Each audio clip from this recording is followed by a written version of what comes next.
উপদেষ্টা পরিষদের বিবৃতি দায়িত্ব পালন অসম্ভব করে তুললে জনগণকে সঙ্গে নিয়ে সিদ্ধান্ত নেবে সরকার।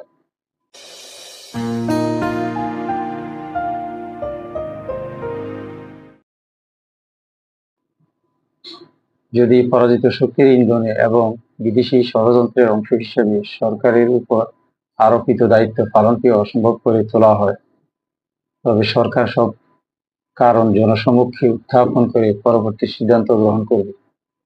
সরকারের স্বকীয়তা, সংস্কার, উদ্বেগ, বিচার প্রক্রিয়া, সুষ্ঠু নির্বাচন ও স্বাভাবিক কার্যক্রমকে বাধাগ্রস্ত করে এমন কর্মকাণ্ড অর্পিত দায়িত্ব পালন করাকে অসম্ভব করে তুললে সরকার জনগণকে সঙ্গে নিয়ে প্রয়োজনীয় সিদ্ধান্ত গ্রহণ করবে।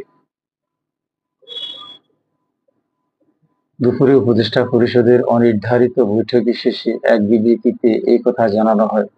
অন্তর্বর্তী সরকারের প্রধান উপদেষ্টার প্রেস উইং থেকে এই বিবৃতি পাঠানো হয়েছে, যা হুবহু তুলে ধরা হলো। জাতীয় অর্থনৈতিক পরিষদের সভা শেষে উপদেষ্টা পরিষদের এক অনির্ধারিত বৈঠক অনুষ্ঠিত হয়। বৈঠকে অন্তর্বর্তীকালীন সরকারের উপর অর্পিত ৩টি প্রধান দায়িত্ব, নির্বাচন, সংস্কার ও বিচার বিষয়ে বিস্তারিত আলোচনা হয়। প্রধান উপদেষ্টা প্রফেসর মোহাম্মদ ইউনূসের সভাপতিত্বে রাজধানীর শেরেবাংলা নগর এলাকায় পরিকল্পনা কমিশনে এই বৈঠক অনুষ্ঠিত হয়।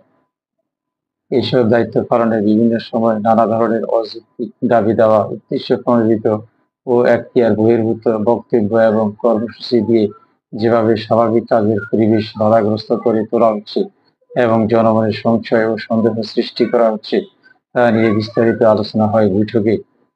দেশকে স্থিতিশীল রাখতে, নির্বাচন, বিচার, সংস্কার কাজ এগিয়ে নিতে এবং চিরতরে এই দেশে স্বৈরাচারের আগমন প্রতিহত করতে বৃহত্তর ঐক্য প্রয়োজন বলে মনে করে উপদেষ্টা পরিষদ।